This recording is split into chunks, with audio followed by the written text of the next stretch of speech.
La voz del corazón, por Javier Revuelta Blanco. Capítulo 3. El viaje a través de la dualidad.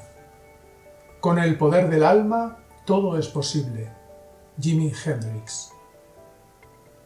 Serían las 4 de la tarde de un mes de junio. Hacía calor. En una sala larga y estrecha nos encontrábamos 6 personas de lo más variopinto. Un cura, una ama de casa, una estudiante de Bellas Artes, un médico, un empresario y yo. Frente a nosotros estaba María Jesús Urdín, excelente formadora de la Escuela Internacional de Personalidad y Relaciones Humanas, PRH. Por aquel entonces yo había decidido adentrarme en el conocimiento de mí mismo, y la mejor forma de hacerlo fue acudiendo a un curso titulado ¿Quién soy yo? Era mi primera experiencia como alumno y me encontraba muy motivado. Esta escuela transforma la personalidad a partir del cuerpo, la mente, la sensibilidad y el ser. El método consiste en analizar las sensaciones físicas que nos proporcionan determinadas preguntas. Por ejemplo, ¿qué imagen tengo de mí mismo? ¿Qué medios utilizo para conocerme? ¿Qué me hace sufrir en la actualidad? Etcétera. Cuando te interrogas por algo esencial en tu vida y escuchas la respuesta desde el cuerpo, las emociones que están reprimidas afloran a la superficie para ser liberadas. Si permites que el dolor interno se exprese y se suelte, las ideas erróneas que lo están perpetuando emergen a la conciencia. Esto se experimenta como una revelación inmanente. Te aporta lucidez y te permite darte cuenta de algo que mantenías oculto en lo más profundo del inconsciente. A partir de aquí, la percepción sobre tu propia realidad cambia de manera elocuente. El resultado es muy efectivo, pues además de liberar las emociones que te están haciendo daño, el sistema de creencias que las justifica y las alimenta se corrige de forma natural. En otras palabras, la mente rectifica los supuestos que dan pie a nuestras conductas destructivas y éstas se modifican. Llevábamos 2 días de trabajo intenso. Había realizado un meticuloso análisis de mi personalidad, pero no había cosechado ningún cambio importante.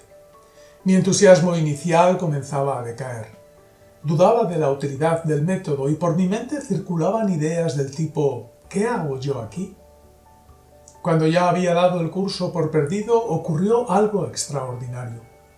Estaba sentado en la silla, leí la pregunta que tenía sobre la mesa y sin prestar mucho interés por el proceso, me abandoné a la sensación física que ésta debía producirme.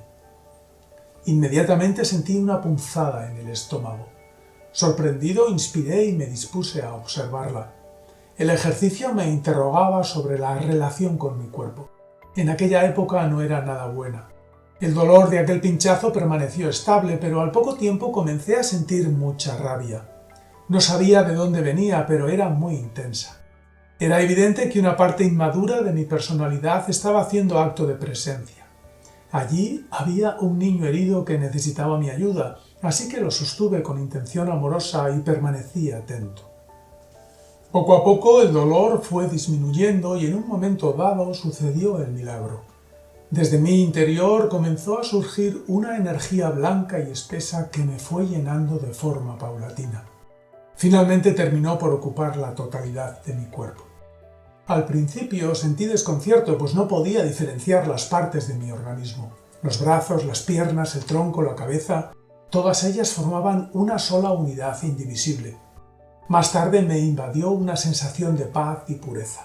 Empecé a escribir y al cabo de unos minutos tuve una revelación. Todo ocurrió muy rápido. En ese fugaz momento comprendí con meridiana claridad que mi mayor enemigo era mi propia mente. Entonces sentí una alegría difícil de describir con palabras. Desde lo más profundo de mi ser, como un trasluz que sin previo aviso te sorprende en medio de la oscuridad, lancé una carcajada estrepitosa y gruñida. Miré a mi alrededor y vi que todo el mundo sonreía. En aquel momento me sentí feliz y en comunión perfecta con todo. Cerré los ojos y di las gracias. Después de aquella experiencia comprendí lo que significa transformarse interiormente. La imagen que tenía sobre mí mismo cobró un matiz diferente y comencé a ver la realidad de otra forma. Posteriormente supe que la energía blanca que se había infiltrado en mi cuerpo era mi alma que descendía para integrarse en la estructura de mi personalidad. Aquella revelación me ayudó a comprender que mi mente debía de estar al servicio de un proceso que me trascendía. Mi nivel de conciencia se vio ampliado y mi sistema nervioso registró modificaciones sutiles que influyeron sobre mi salud de manera muy positiva. El alma individual es muy sensible y solo desciende sobre el ego cuando nos encontramos serenos y equilibrados. Al hacerlo nos llena de vida. Si la mente se pone al servicio del ser, el alma se adentra en la realidad física para poder experimentarla. Esta dinámica transforma la personalidad y acaba por restablecer la salud física. Por eso es tan importante cultivar el carácter. Cuando preparamos el terreno con integridad y nos rendimos al espíritu, los milagros se convierten en algo habitual. De hecho, si no ocultásemos la vida bajo el velo de nuestros miedos, prejuicios y autocríticas, esta sería en sí misma un fenómeno prodigioso. El controvertido debate sobre el alma. Etimológicamente, la palabra alma procede del latín anima. Hace referencia a una entidad inmaterial que dota a los seres vivos de vigor y movimiento. Todas las tradiciones del mundo la han considerado algo consustancial a la vida. Su concepción ha ido evolucionando y en función de la época y la cultura ha sido interpretada de muy variadas formas. Entre las controversias más significativas cabe subrayar las de si está separada del cuerpo o por el contrario es la causante de su forma y el principal aliento de la vida, si es cristalina o si presenta facetas oscuras, si su condición es eterna o finita, si tiene una forma individual, colectiva o ambas, si la del ser humano es superior a la de los animales y a la de las plantas. En el pasado se llegó a pensar que la del hombre era superior a la de la mujer, si es real o imaginaria. También se discute sobre su origen. ¿Es anterior a la concepción o la crea un ente superior en ese momento? El materialismo científico niega la existencia del alma, pues no puede demostrarla empíricamente. Algunos pensadores opinan que es una creación de la mente y como ésta se sitúa en el cerebro, el alma debería residir en él. Otras disciplinas, como la psicología moderna, en lugar del alma hablan de la psique. Se refieren al aspecto intangible o etéreo de la persona en el que se fraguan las emociones, los sentimientos y la voluntad de acción. Por su parte, algunas tradiciones, como el budismo, no mencionan el alma como tal, pero hablan de una mente burda que funciona con nuestros sentidos físicos y otra sutil que actúa mientras dormimos o en estados de meditación.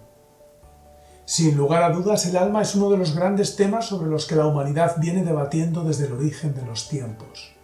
Pone en evidencia la necesidad que tenemos de comprender nuestra espiritualidad y nos invita a considerar que más allá del ego quizás exista un ser que evoluciona y aprende. A priori puede parecer un tema exclusivo de la religión, la ciencia o la metafísica. No obstante, una mirada atenta a la cultura nos revela que su uso es frecuente en la vida cotidiana. Cuando alguien está solo y desamparado, decimos que es un alma en pena. Si estamos muy cansados, afirmamos, me pesa hasta el alma. Y si sufrimos una gran decepción, exclamamos, se me cae el alma a los pies.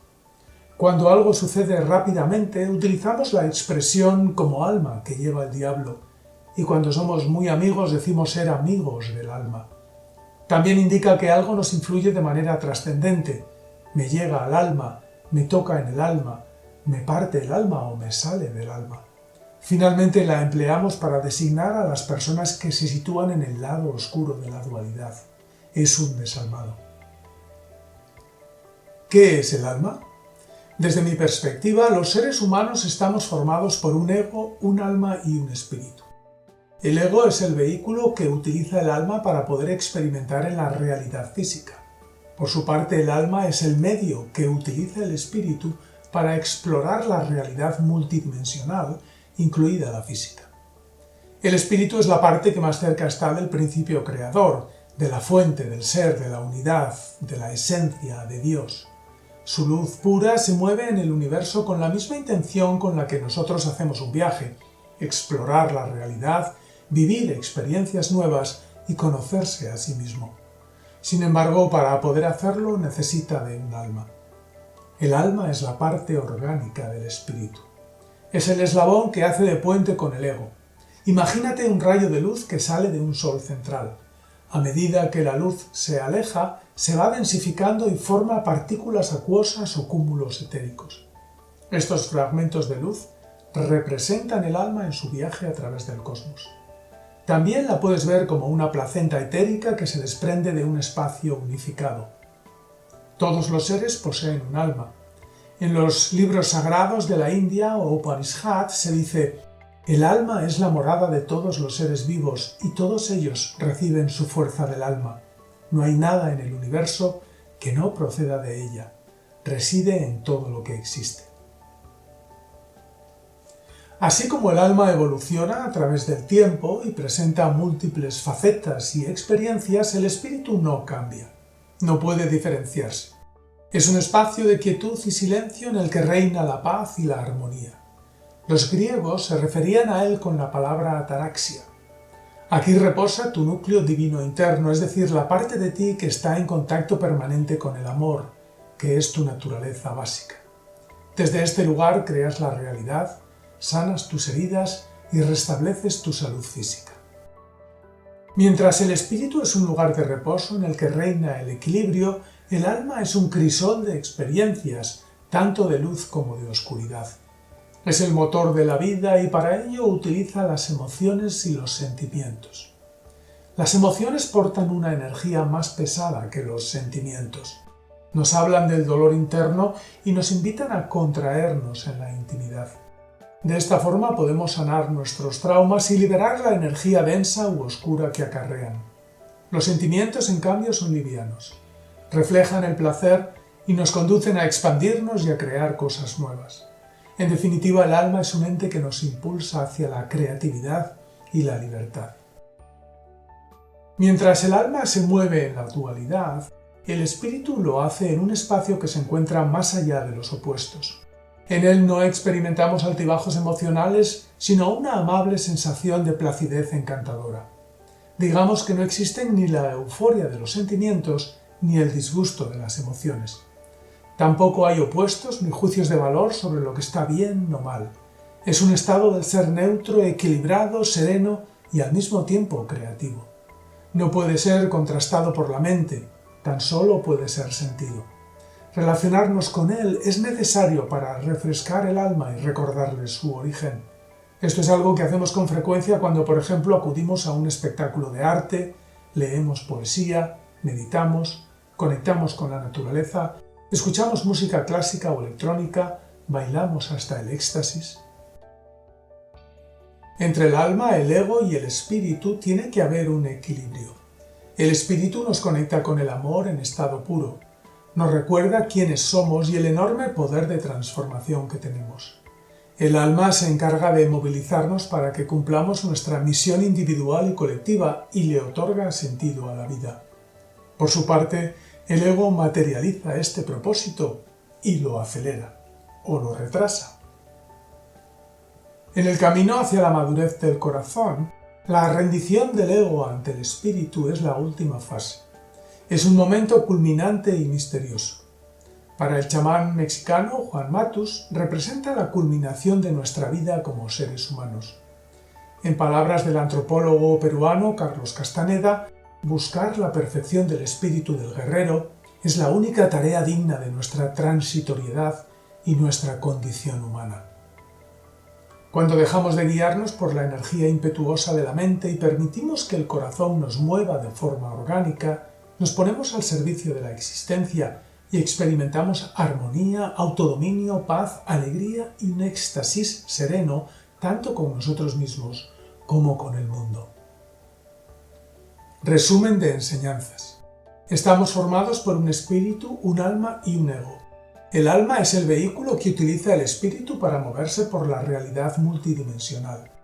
El ego es el medio que utiliza el alma para experimentar en la realidad física.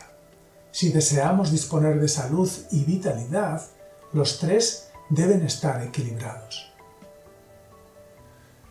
Cuando el alma desciende desde el espíritu, comienza a viajar por las distintas dimensiones que forman la realidad. A medida que progresa en su recorrido, la energía vibra con más lentitud y los límites espaciotemporales se van haciendo más obvios. La realidad física en la que vivimos es la expresión más densa del universo multidimensional. Aquí, a la hora de crear algo, nos encontramos con muchas más restricciones que en cualquier otra dimensión y nuestros deseos tardan más tiempo en realizarse.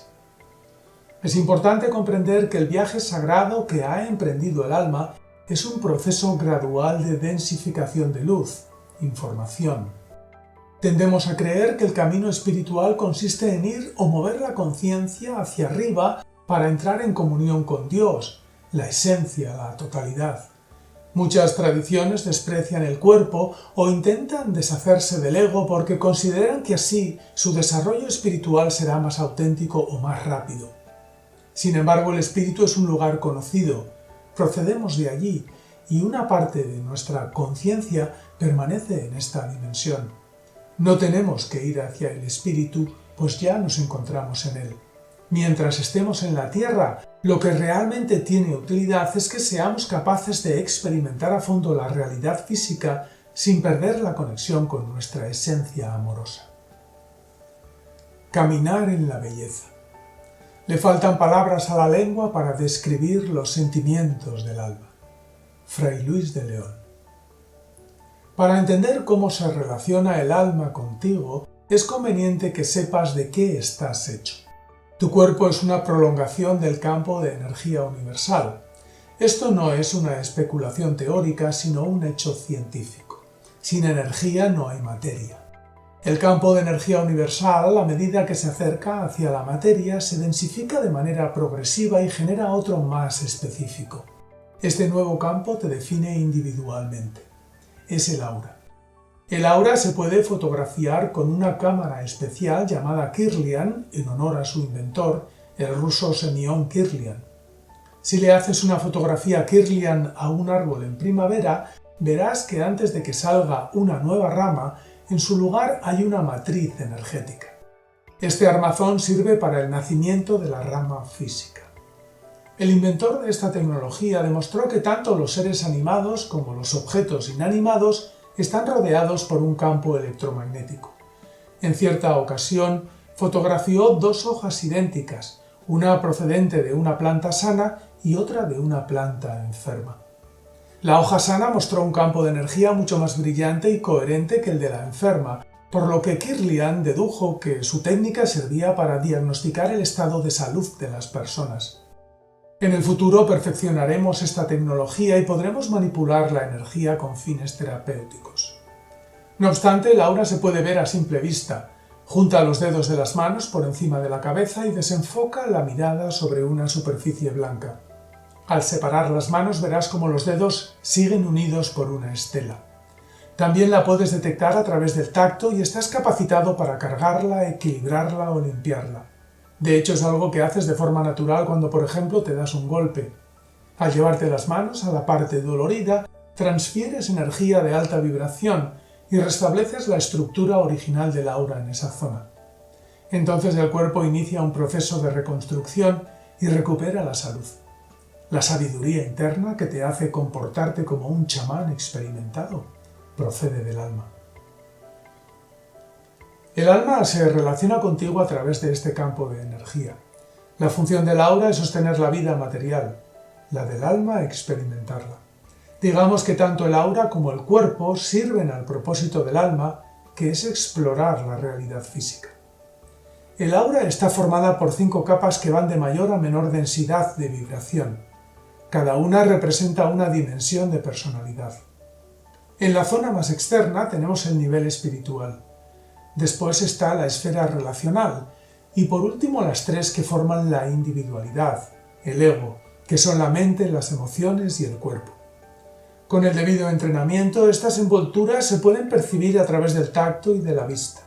Es la capacidad que usamos los sanadores energéticos para ayudar a las personas a resolver sus conflictos internos. Para progresar en su camino hacia la materia, el alma utiliza unos órganos energéticos llamados chakras.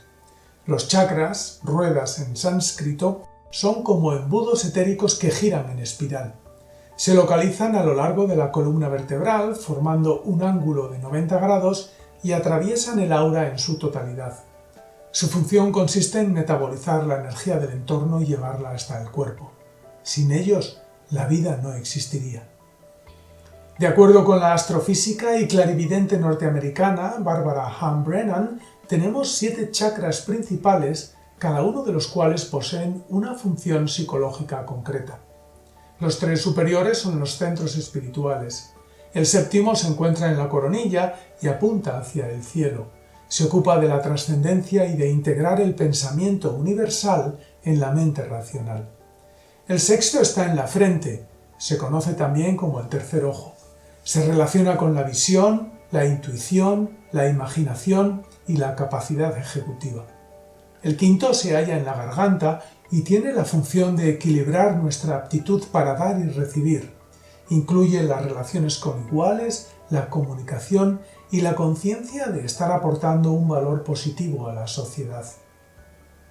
A la altura del pecho encontramos el cuarto, que regula la capacidad de amar incondicionalmente a otros seres y la voluntad egocéntrica, es decir, lograr lo que deseamos a través de las relaciones. En el plexo solar está el tercer chakra, rige la intencionalidad y la espontaneidad, es decir, la conciencia de ocupar un lugar único dentro del universo. En el abdomen se halla el segundo, que es el responsable de la sexualidad y de la vida emocional. Finalmente, entre las piernas y apuntando hacia la tierra está el primero. Este centro se ocupa de las raíces, el arraigo, la voluntad de vivir, la supervivencia y las sensaciones físicas. Para funcionar bien, los chakras tienen que metabolizar la energía del entorno y llevarla hacia los órganos del cuerpo de manera equilibrada. Sin embargo, suelen presentar alteraciones y conducir la energía de forma distorsionada. Pueden, por ejemplo, dirigirla hacia arriba, entonces la persona sublimará o exagerará el aspecto de la realidad asociado a ese chakra. Hacia abajo se mostrará conservadora. En el sentido contrario de las agujas del reloj, proyectará una imagen idealizada hacia el entorno y forzará las cosas para que se ajusten a sus deseos. En oblicuo, la persona se mostrará contradictoria, de forma caótica, estará muy confusa, etc. Estos desajustes se pueden detectar con un péndulo, indican desequilibrios en la vida de las personas y pueden ser corregidos mediante distintas técnicas energéticas y haciendo cambios en el estilo de vida. Resumen de enseñanzas. La vida que conocemos es sostenida por un campo de energía o aura y nutrida a través de unos órganos energéticos llamados chakras. Los niveles del aura regulan nuestra experiencia en cada dimensión de personalidad. Los chakras rigen el contenido o la información asociada a esa experiencia. Los chakras se sitúan en el aura y crean un canal para que el alma pueda recorrer el campo de energía y llegar hasta el cuerpo. De esta forma experimentamos el contenido psicológico asociado a cada chakra en todas las dimensiones de nuestra personalidad.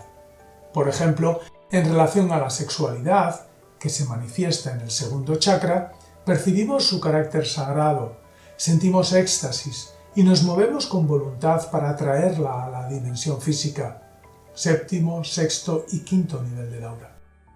Además, a través de la sexualidad, nos relacionamos con otras personas de una determinada manera, cuarto nivel, tenemos una opinión sobre el sexo, tercer nivel del aura, sentimos emociones muy diversas, segundo nivel, y finalmente experimentamos sensaciones físicas, primer nivel.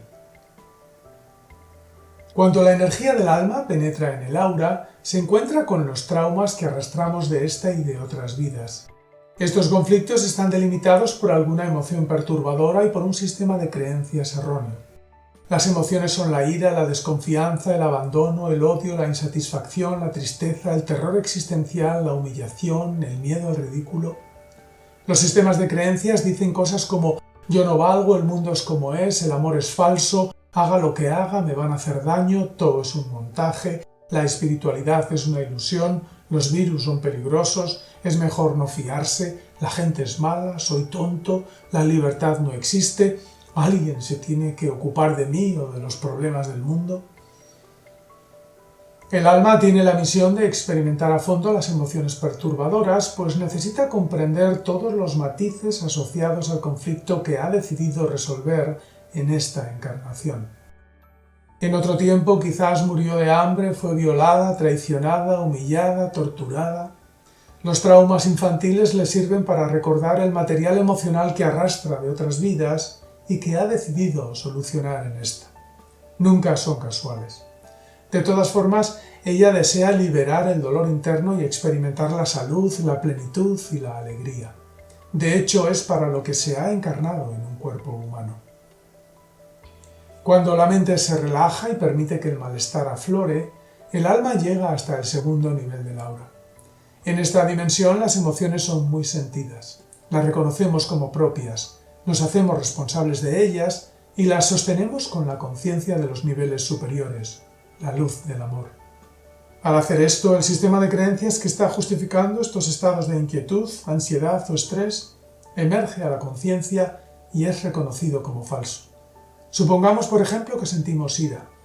Es posible que veamos con claridad que nuestra rabia está siendo alimentada por el convencimiento de que la vida es injusta con nosotros, algo que obviamente no es cierto.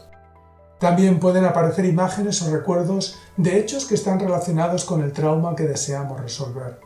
En cualquier caso, se produce una revelación súbita que nos aporta lucidez. Nos reconocemos como víctimas y ganamos en conciencia. A medida que las emociones se van liberando, sentimos alivio y abrimos más espacio para el amor. En un momento dado, el alma entra en el cuerpo, primer nivel del aura, y conecta con los órganos, los tejidos, las células, las moléculas y los átomos. El cuerpo es como una llave que pone en contacto la realidad astronómica con la infinitesimal. Cuando el alma atraviesa el nivel subatómico, se une con la esencia que mora en los confines del espíritu, nuestro núcleo divino interno, y en ese momento la energía del amor emerge en sentido contrario y nos proporciona el vigor y la salud que necesitamos para poder materializar nuestras aspiraciones en el plano físico. De esta forma, el alma ilumina la materia y devuelve al universo la sabiduría que ha acumulado a lo largo de su viaje, y todo lo que es se enriquece, evoluciona y gana en conciencia. Resumen de enseñanzas. El propósito del alma consiste en experimentar la realidad física. Para ello debe liberar los traumas que ha vivido en el pasado. Cuando lo hace, entra en el cuerpo y conecta con nuestra esencia amorosa original. En ese momento, accedemos a una pulsión de fuerza que nos devuelve la salud y nos llena de vida. El movimiento del alma hacia la materia es lo que da sentido a la existencia sobre la Tierra. Su principal propósito consiste en densificar la luz al máximo y entrar en el cuerpo. Solo así puede liberar las resistencias internas que se oponen al amor. Una vez hecho esto, ilumina la materia y crea algo que contribuye a la evolución de todos los seres. La primera tarea es lo que podríamos denominar la misión personal de vida o disolución del karma, y la segunda, la misión colectiva o realización del dharma. Cuando nos desconectamos del espíritu, la luz que traemos a la tierra se estanca y se distorsiona. Nuestras creaciones dejan de ser originales, perdemos la curiosidad por la vida y nos apagamos. El precio que pagamos por separarnos de nosotros mismos es muy variado: el aburrimiento, la autodestrucción, el aislamiento, la falta de salud, la pérdida de creatividad, pero siempre nos conduce hacia el mismo lugar, a vivir una crisis personal. Cuando el ego se siente derrotado e impotente, se abre un resquicio de luz. El alma lo ilumina y nos alineamos de nuevo con nuestra divinidad interna. En estos momentos de lucidez nos responsabilizamos de las emociones que estamos reprimiendo y nos disponemos a transformar nuestro carácter. Tanto si eres consciente de ello como si no, el trayecto que realiza el alma sobre la realidad física es algo que no puedes evitar. Como es insoslayable, lo más inteligente es que lo favorezcas. En todo caso, el principal cometido de la vida consiste en mantener la armonía y una sana correspondencia entre nuestra individualidad, el ego, y nuestra multidimensionalidad, el espíritu y el alma. Es lo que los indios lakotas de América del Norte denominan caminar en la belleza. La mensajera divina. Cada vez que soñamos nos comunicamos con el alma. Los sueños sirven para actualizar las experiencias que necesitamos integrar en la vida cotidiana. Aceleran nuestra evolución y nos aportan soluciones que no somos capaces de ver en estado de vigilia. Como dice Carl Jung, el sueño es la pequeña parte escondida en el profundo y más íntimo santuario del alma. Sin embargo, no es el único vehículo que empleamos para relacionarnos con ella. Existen dos situaciones en la vida cotidiana en las que el alma se comunica con nosotros: los estados de turbación emocional y aquellos en los que tenemos intuiciones reveladoras. Cuando sientes malestar emocional es porque el alma te está avisando de que algo no anda bien en tu vida. Si escuchas el mensaje, harás algo para liberar de forma consciente esa emoción y accederás a un nuevo nivel de experiencia. Puedes dar un paseo, leer, escuchar música, respirar con calma, solicitar la ayuda de un terapeuta, compartir tu situación con un grupo de autoayuda. El propósito del alma es experimentar la emoción a través del ego, pero de forma completa. Esto significa que no basta con reconocer la desazón y ponerle un nombre. Es necesario procesarla a través del cuerpo. Cuando ignoramos o rechazamos nuestro dolor interno, las emociones terminan por secuestrarnos. El resultado es que en lugar de una respuesta creativa, reaccionamos de forma desproporcionada y en cierto sentido destructiva. Cada vez que reprimes una emoción, desoyes el mensaje del alma y creas un bloqueo en el aura. Con el tiempo, estas alteraciones energéticas terminan por echar raíces en el cuerpo y originan una enfermedad física. La tristeza del alma puede matarte mucho más rápidamente que una bacteria. John Steinbeck. El alma es muy sensible. En su memoria recuerda todas las experiencias dolorosas por las que ha pasado en vidas anteriores. Por este motivo, ante una situación traumática, rememora el dolor y se retrae con timidez. Si eres sensitivo, podrás notar cómo se desgaja, se rompe o es herida por dentro. Cuando sucede algo así, nos bloqueamos y somos incapaces de elaborar una respuesta creativa. En una relación sexual, por ejemplo, el alma puede recordar haber sido violada, humillada, quebrada. Esta memoria se deposita en el campo energético y es registrada por las células del cuerpo que ocupan el área del abdomen. Al contraerse de forma instintiva, provocan que el alma se retire de esa zona. La persona sentirá miedo y no podrá experimentar la energía sexual a nivel emocional. En este caso se creará un bloqueo en el aura y el alma se quedará en el nivel del pensamiento o cerca del corazón. Este tipo de conflictos genera mucha culpa, vergüenza, impotencia y también prejuicios sobre la sexualidad. En ocasiones las personas permanecen unidas, pero crean un tabú en torno al sexo. En lugar de reconocer y afrontar el problema, lo excluyen de sus vidas y mantienen la relación al nivel del corazón. Se demostrarán cariño, pero su viaje espiritual se verá interrumpido temporalmente. También es frecuente que la relación se desvirtúe. Esto sucede cuando la persona traumatizada finge lo que no siente mientras sufre por tener que hacer algo que le da mucho miedo o por lo que siente mucho rechazo. Para poder disfrutar de una relación sexual completa, ambos miembros de la pareja tienen que reconocer el bloqueo y trabajar para disolverlo.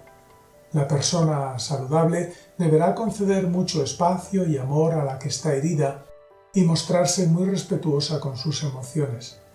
Así el alma podrá procesarlas y trascenderlas. Resumen de enseñanzas. Cada vez que experimentamos una emoción perturbadora, es que el alma nos está avisando de que algo no anda bien en nuestra vida. La otra vía de comunicación es la intuitiva. El alma te habla para que sigas tus más profundos anhelos, es decir, aquellos que se corresponden con tu misión de vida. Te invita a vivir plenamente y a desarrollar sobre la tierra tu auténtica grandeza. Detrás de una intuición siempre se encuentra el alma, por eso seguirla es una vía segura para progresar en la vida. Aunque la puedes entrenar, tu capacidad intuitiva es innata. Esto significa que para utilizarla de forma eficaz es más importante desaprender que aprender cosas nuevas. Las intuiciones te abren al conocimiento en estado puro y te dan información valiosa para la vida. De alguna forma te ayudan a decidir entre el abanico de posibilidades que tienes a tu disposición. Gracias a ellas puedes vivir en medio de la incertidumbre sin sucumbir a la presión de los miles de estímulos que recibes del entorno. Hay algo que nos permite reconocerlas y es que son inequívocas y auténticas. En otras palabras, nos revelan una información que es inseparable de nuestra propia esencia. A diferencia de la razón, nos presentan el panorama completo o la imagen global de la realidad. Detrás de la intuición no hay ninguna lógica.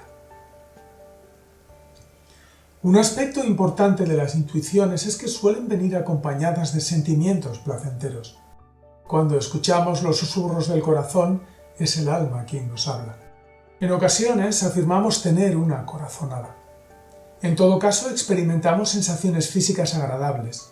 El cuerpo se expande, se calienta y sentimos un cierto nerviosismo o una excitación absorbente. Estas sensaciones vienen acompañadas de una palabra, una imagen, un sonido, es decir, una señal interna. Algo que nos conduce a tomar una decisión o a buscar una solución creativa. ¿Qué hacer? ¿Por dónde caminar? ¿Qué comer? ¿Con quién relacionarnos? ¿En qué proyectos involucrarnos? Las intuiciones son siempre positivas en el sentido de que responden a la llamada del alma. No obstante, el ego les puede dar un cariz negativo. Si, por ejemplo, intuimos que nos van a despedir del trabajo, afirmamos tener un mal presentimiento. El ego lo interpreta como algo adverso, pero el alma sabe que es la mejor opción. Muchas de las situaciones que interpretamos como perjudiciales con el tiempo se revelan como lo mejor que nos pudo pasar. Otro aspecto importante es que si bien la intuición nos abre las puertas y nos señala el camino a seguir, la razón debe adaptar la información al contexto en el que nos encontramos y darle visos de realidad. Por tanto, ambas deben estar equilibradas. Como afirma la ocultista y teósofa rusa Elena Blavatsky, la mente es como un espejo, se cubre de polvo mientras refleja. Necesita de la suave brisa de la sabiduría del alma para que le arrebate el polvo de nuestras ilusiones. Procura fundir tu mente con tu alma. El antropólogo español José María Fericla afirma que hay una sabiduría intuitiva que nos permite entender el significado que se oculta detrás de las paradojas. Por ejemplo, la frase del Tao, quien quiera obtener algo antes debe haberlo dado, carece de lógica y sin embargo la mente intuitiva capta su sentido. También mantiene que la intuición se despierta a partir de las imágenes que elaboramos con las primeras impresiones que nos causan otras personas o que aparece como resultado de una búsqueda en la que encontramos algo valioso pero completamente diferente a lo que estábamos buscando, fenómeno que se conoce con el nombre de serendipia.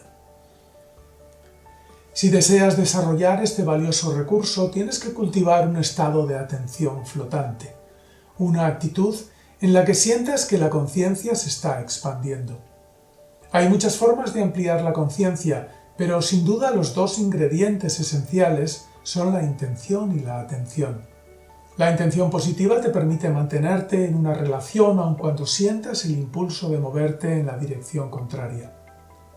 Para decidir desde el corazón necesitas estar en paz contigo mismo, y para ello debes poder mirar al otro o a ti mismo desde tu esencia. Ser intuitivo y tomar decisiones coherentes con tu misión de vida no te exime de tener miedo o de sentir dolor, pero sí te permite observarlos de forma neutral. El otro recurso es la atención. Gracias a ella te puedes enfocar sobre el cuerpo y conectar con el alma. Para ampliar la conciencia es muy útil que permanezcas en silencio y entres en tu realidad interior. La meditación, el yoga, la contemplación, etc. son herramientas excelentes para ello. De todas formas, el lugar en el que la conciencia se expande de forma natural es la naturaleza. Otro modo de entrenar la intuición es mediante el acceso a estados alterados de conciencia. En el ámbito del chamanismo hay muchas técnicas. Por ejemplo, bailar hasta el éxtasis, tocar el tambor, ayunar, hiperventilar el cuerpo con ayuda de la respiración, permanecer en una cabaña a oscuras durante varios días, recapitular. Con estos y otros métodos trascendemos la conciencia del ego y la situamos en la dimensión del espíritu. Hay dos sistemas muy populares de hacerlo: la ingesta de plantas enteógenas y las técnicas de respiración o pranayama. Desde hace miles de años, tomar plantas como el San Pedro, la ayahuasca o el peyote forma parte de los rituales indígenas. Últimamente se ha despertado en Occidente el interés por estos métodos de acceso al espíritu, lo que se debe en parte a la falta de sentido que las personas perciben en sus vidas y a la consiguiente necesidad de recuperar la relación con su esencia. Sea como fuere, las plantas de poder son seres con un gran desarrollo espiritual. Su función consiste en recordarnos el ser multidimensional que somos. Al tomarlas, se establece un pacto. Su espíritu nos ofrece una visión que nosotros no podemos alcanzar con los sentidos físicos y a cambio nosotros les damos la oportunidad de experimentar las emociones humanas. En mi experiencia personal, puedo afirmar que al ingerirlas los chakras se abren de forma repentina y en alguna medida artificial o forzada. Esta apertura es la que provoca que la conciencia se propague de manera inusual y que la persona pueda realizar un viaje de gran amplitud espiritual.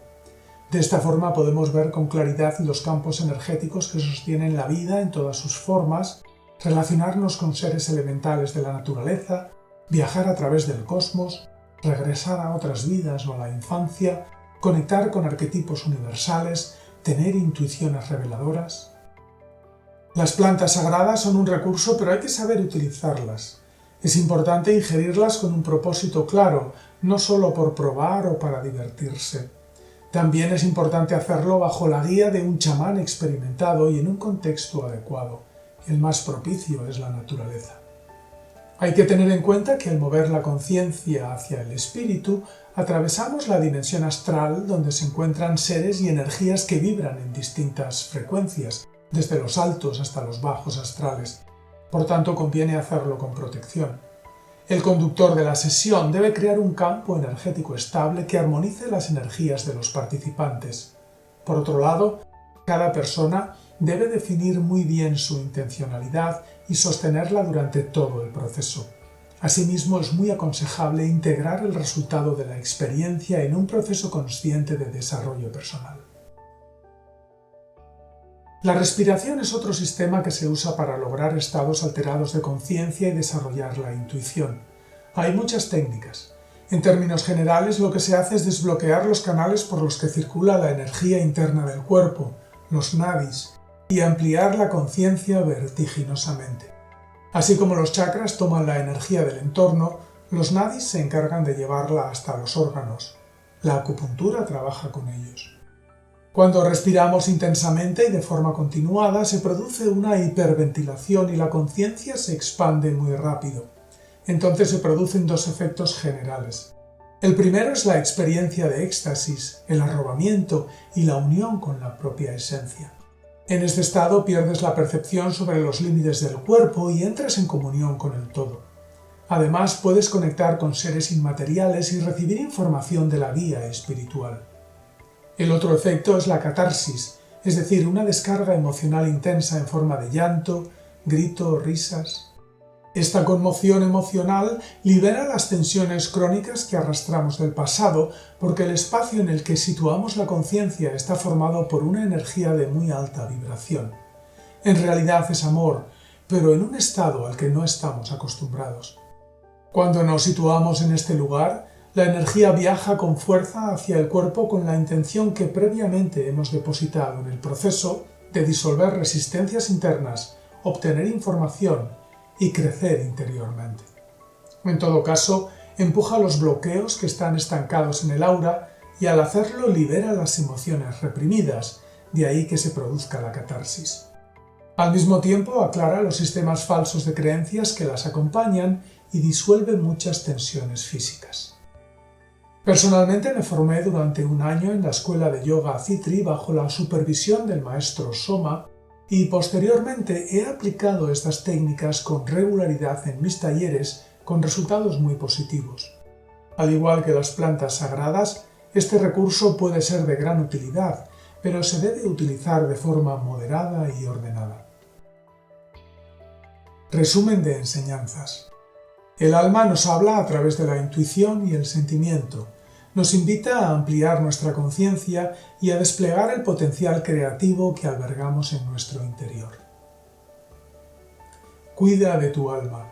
Muéstrate neutral e invítala a integrarse de forma completa en la experiencia que estés viviendo. A menudo reprimimos o mantenemos en secreto este diálogo porque nos da vergüenza o porque tenemos miedo de reconocer nuestra vulnerabilidad. A medida que descendemos por las distintas dimensiones de la realidad, nuestro camino espiritual se hace más arduo. Cuando el alma conecta con el poder personal del deseo, con la sexualidad como fuente de energía creativa y con el cuerpo físico, la experiencia se vuelve más intensa. Por este motivo, la fortaleza de la mente, la comprensión de las emociones y el diálogo saludable con el cuerpo que obtenemos a través del ego son cruciales a la hora de culminar con éxito su viaje. El alma tiene una perspectiva mucho más amplia que el ego. Te habla todo el rato y lo hace en lo cotidiano. No es un diálogo místico, es una conversación tangible que te informa de cómo se están expresando tu luz y tu sombra aquí en la Tierra. Al hacerte responsable de tu dolor interno, creas espacio para que la luz del amor se expanda y se exprese a través de ti. De esta forma el alma despliega su esplendor y la vida adquiere verdadero sentido y utilidad para otros seres. El mismo francés Marcel Marceau lo explica con gran belleza. En el escenario habla mi alma, y ese respeto al silencio es capaz de tocar más profundamente a la gente que cualquier palabra. El diálogo de la imaginación.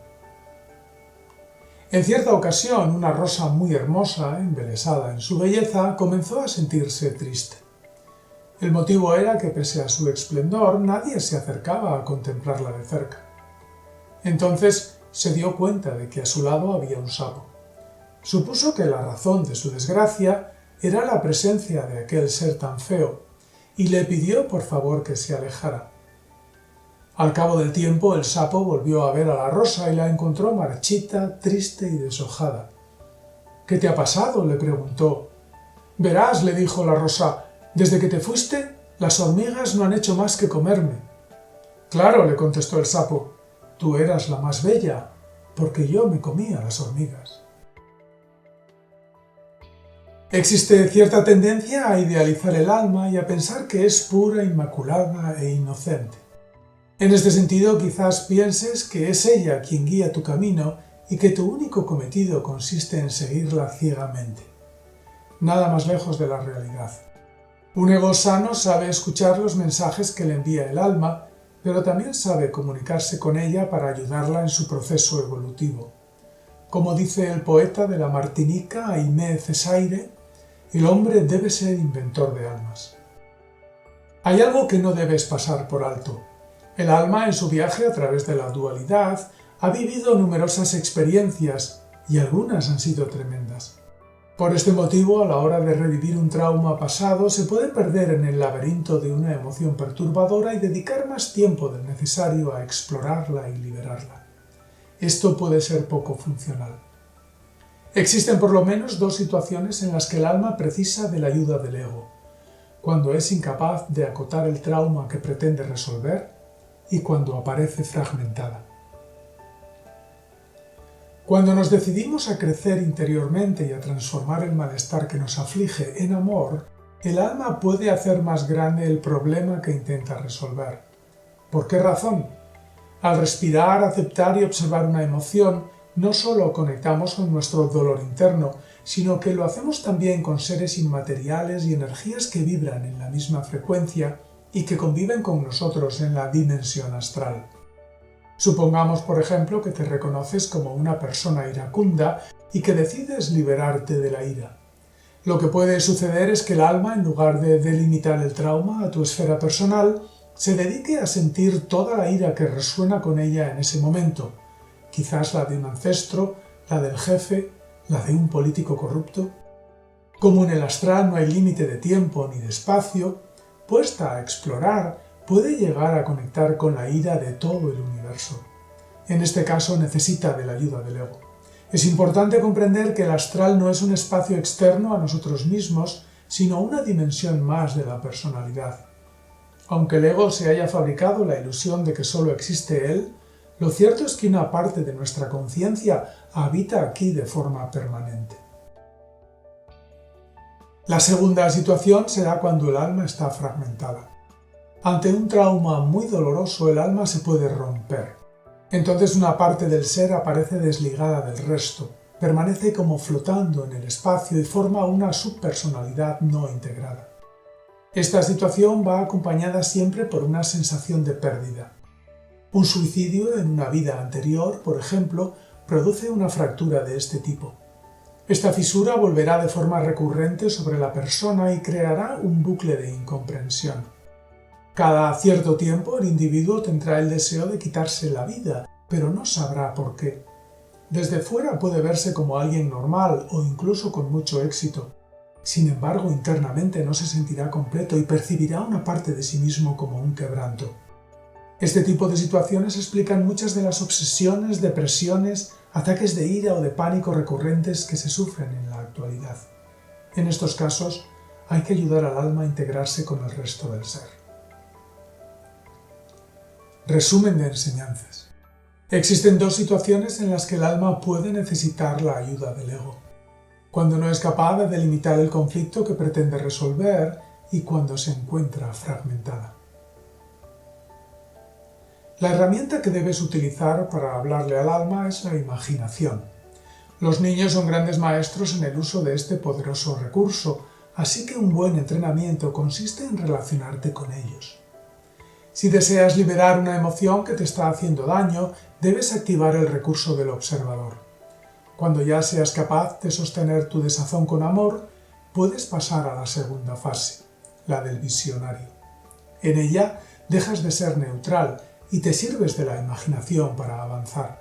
Puedes, por ejemplo, imaginar que el aspecto de tu personalidad que se está poniendo de manifiesto, la intransigencia, el abandono, es un ser a punto de morir y dejarlo que se muera.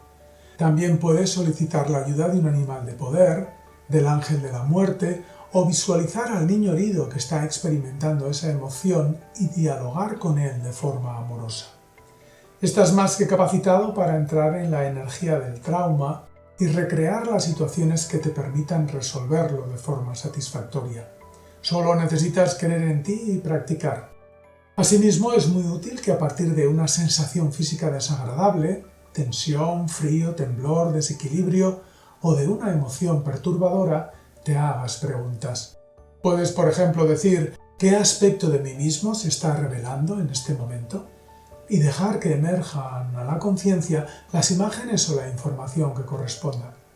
De esta forma delimitas el problema a tu esfera personal y diferencias entre las emociones que son tuyas y aquellas que pertenecen a otros seres, ya sean inmateriales o físicos.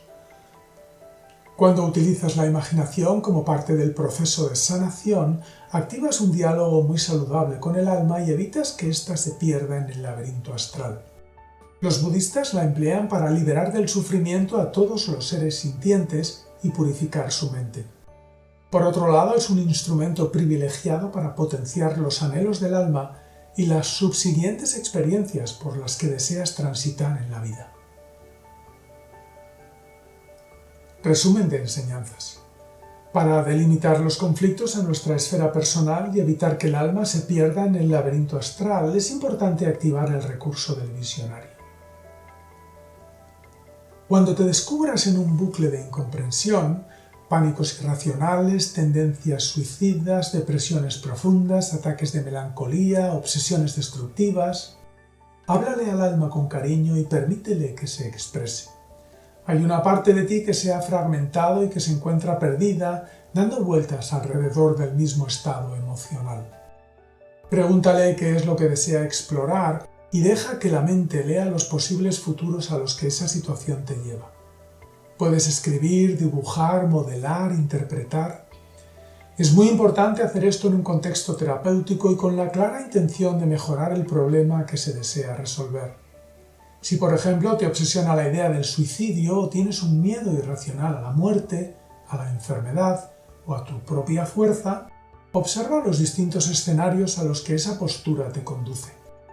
Visualiza las imágenes con todo lujo de detalles, percibe tus reacciones o la de los seres involucrados en el suceso. De esta forma el alma puede explorar las emociones asociadas al trauma, pero el ego no se deja llevar por ellas, no se recrea ni se identifica con el dolor que siente y tampoco se preocupa inútilmente, pues está ocupado en observar lo que sucede. Cuando la energía del trauma se agote, activa tu imaginación y recrea las situaciones que deseas vivir en el futuro. Si haces esto de forma consciente y meticulosa, llegará un momento en el que el alma ya no precisará volver sobre el conflicto emocional y lo abandonará. Cuando la energía residual que ha quedado latente regrese sobre el ego, experimentarás como un chispazo de luz o un incremento repentino de conciencia. Entonces te darás cuenta de que ese conflicto se ha sanado de forma definitiva. No te puedes ni imaginar el alivio y la alegría que se siente en ese instante. Resumen de enseñanzas. Cuando un problema se repite de forma obsesiva, hay que dejar que el alma explore las emociones asociadas a ese conflicto.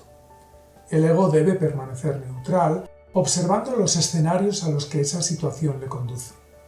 Cuando la energía del trauma se agota, el ego debe imaginar las experiencias que desea tener en el futuro. De esta forma, ayudamos al alma a liberarse y la reforzamos. La ayuda que le puedes brindar al alma está fuera del marco convencional de la psicoterapia, es decir, no sigue un proceso lineal. Para el ego, las causas de un trauma residen en el pasado, las consecuencias se experimentan en el presente y los resultados de la terapia se proyectan hacia el futuro. Para el alma, todo sucede en el ahora. Para trabajar a este nivel, tienes que sostener el proceso desde una intención amorosa, centrarte en el momento presente y vivenciar el proceso a nivel corporal. También puedes recurrir a la ayuda de un chamán experimentado o de un terapeuta que sea capaz de trabajar con tu campo de energía. La terapia del alma es complementaria a la del ego, pero sigue sus propias pautas y hay que respetarlas. Como elementos de apoyo resultan muy útiles los tratamientos corporales, osteopatía, masajes, shiatsu y la práctica del yoga, la meditación, el qigong, el reiki, el luyong. Estos sistemas incrementan la percepción corporal y te ayudan a expandir la conciencia y a desarrollar la intuición. Finalmente, la conexión con la naturaleza, el arte en todas sus manifestaciones y la risa son actividades muy propicias para conectar con el ser superior y recordar nuestro verdadero origen. Cuando el alma se refresca con la luz del espíritu, obtenemos estabilidad y resulta más fácil solucionar los conflictos. En todo caso, es importante comprender que aunque su perspectiva sea mayor que la del ego, el responsable de materializar tu misión de vida en la Tierra es este último. La comunicación, por tanto, debe ser bidireccional, y el objetivo es que haya equilibrio entre el ego, el alma y el espíritu. El karma, castigo divino o elección personal. Todos descendemos de una totalidad. Las frases todos somos uno o todos estamos conectados al nivel de la esencia tienen mucho sentido. Estamos viajando por el firmamento a través de distintos planos de realidad y lo que somos ahora es el resultado final de ese viaje. Digamos que la dimensión física en la que estamos viviendo no es la única realidad que está experimentando la totalidad de lo que eres. Tu ego es solo una porción de algo mucho más grande. Tampoco es el único lugar desde el cual creas la vida. Eres un ser multidimensional y buena parte de ti se encuentra en las moradas del espíritu. Has viajado desde la unidad y para llegar hasta aquí has recorrido todos los secretos del universo. Antes de ser humano, has sido muchas cosas y todas ellas están formando parte de ti ahora. En cierta ocasión, un angelito escuchó a otros hablar sobre el dolor y el miedo. Se acercó a ellos y les preguntó: ¿qué es el dolor? Sus compañeros guardaron silencio. El angelito prosiguió: a mí nadie puede hacerme daño, pues yo soy la luz. Nadie dijo nada, pero él no se dio por vencido. ¿Y el miedo? ¿A qué podría yo temerle, si lo único que existe es el amor? Finalmente, los ángeles se volvieron hacia él y le dijeron: «Sí, ya lo sabemos, pero es solo un juego para poder experimentar y aprender». El angelito se puso muy contento y exclamó emocionado: «¿Un juego? Me encantan los juegos. ¡Quiero jugar! ¡Quiero jugar!». Los otros ángeles respondieron: «Espera un poco, no es tan sencillo. Primero tienes que bajar a la tierra y encontrar a alguien que quiera jugar contigo. Alguien que quiera herirte y asustarte de verdad». El angelito dijo: «¡Uy! ¡Qué maravilla! ¿Quién desea jugar conmigo y hacerme sentir el miedo y el dolor?». Entonces otro ángel se le acercó y le dijo: «Yo jugaré contigo». «¿De veras? ¿Prometes herirme y asustarme? ¿Tanto me amas?». El ángel le contestó: «Sí, te lo aseguro, pero tú tienes que garantizarme algo. Prométeme que una vez en la tierra te vas a acordar de que esto es solo un juego». Desde la perspectiva del espíritu, nada de lo que te sucede es aleatorio. Todo responde a un plan que tú mismo has diseñado. Antes de venir a este mundo y encarnarte en un cuerpo, te reuniste con tus guías espirituales y esbozaste algo parecido a un proyecto de vida. No es fijo, es un abanico de posibilidades que vas activando a medida que te haces consciente de tu auténtico poder. Visto así, nada de lo que te sucede en la vida ocurre sin tu autorización. Ahí afuera no hay un Dios que te dé o te quite, tampoco hay guías que te pongan pruebas que no hayas acordado previamente. Por otra parte, en la realidad física no hay circunstancias o fuerzas externas con las que no hayas elegido interactuar. Escogiste a tu familia, la disposición astrológica más adecuada, el espacio geográfico en el que has nacido, el cuerpo que te sirve como vehículo. Todas las decisiones que tomas desde el ego son elecciones que haces al nivel del alma. Responden a un deseo interno de experimentar un aspecto de la realidad que está inexplorado para ti.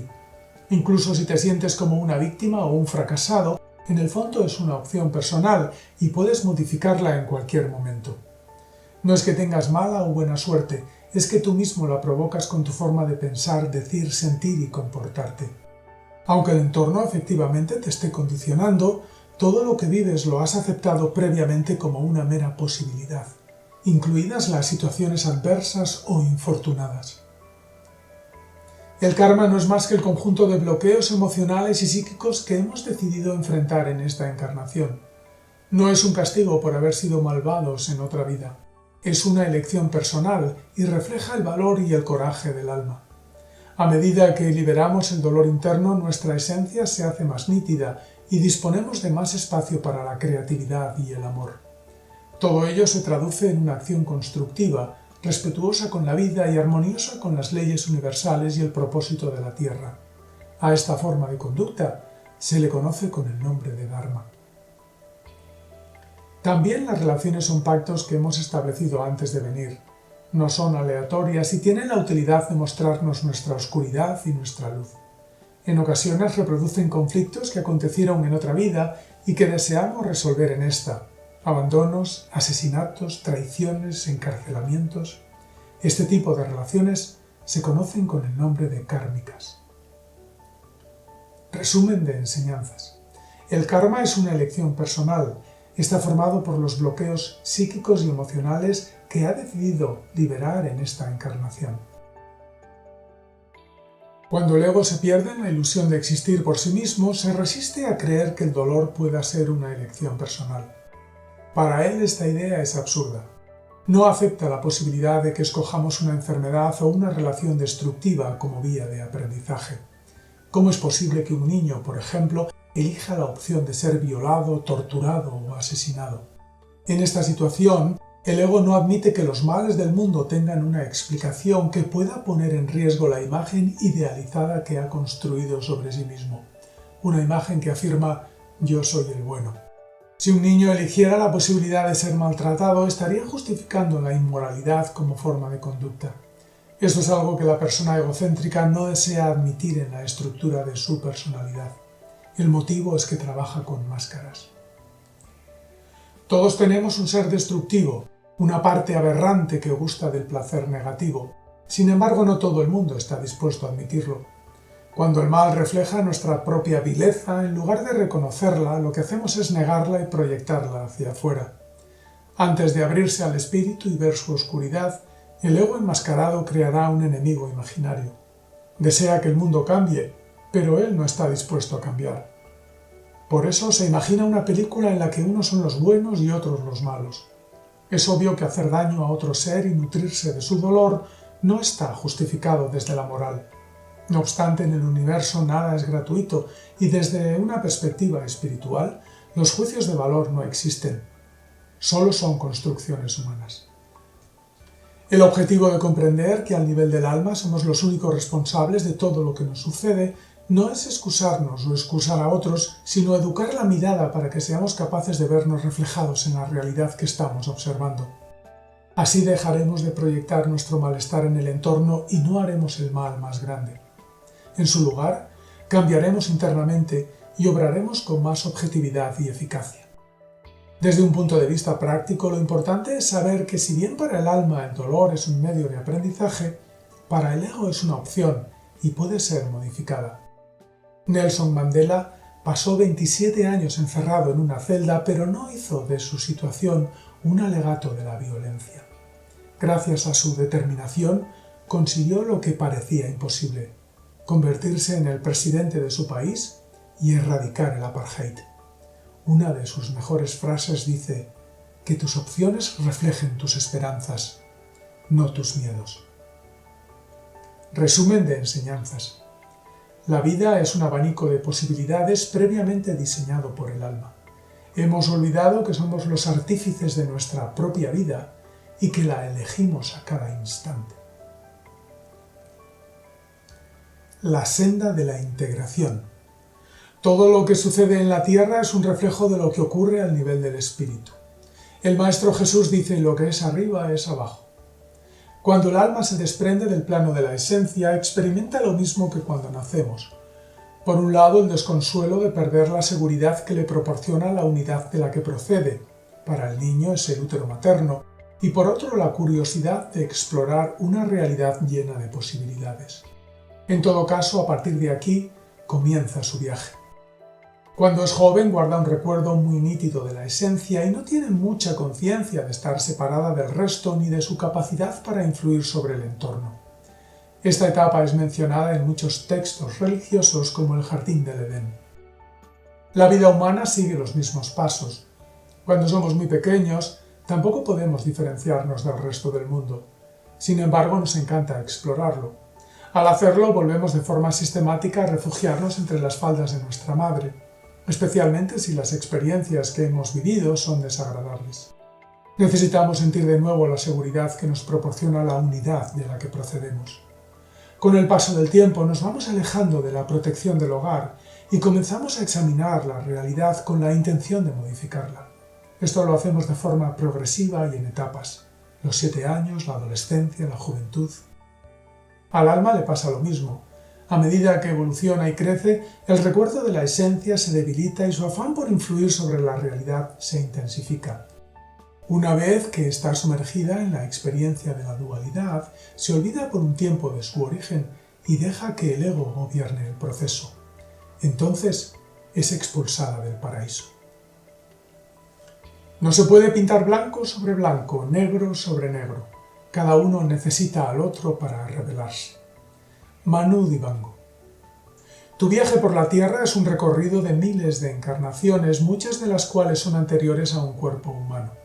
Si por ejemplo deseabas experimentar la inmovilidad, te encarnabas en una roca, y si querías vivir lo contrario, lo hacías en el viento.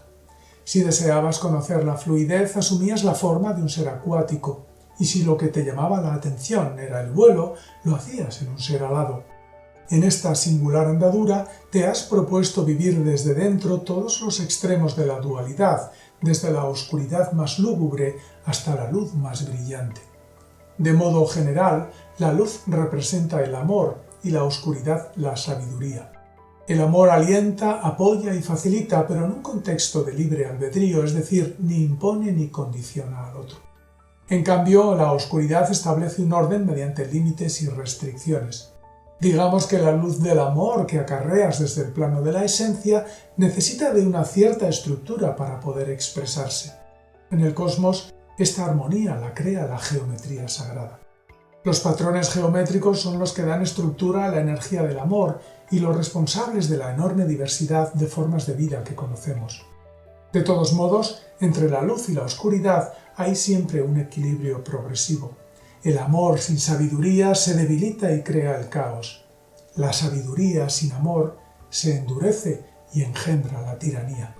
Este equilibrio es fácil de reconocer en nuestra vida cotidiana a la hora de educar a los hijos, en la actividad creativa y artística, en la gestión empresarial, en la organización de un equipo deportivo. Cuando decidiste encarnarte en un cuerpo humano, asumiste roles que a simple vista parecían antagónicos.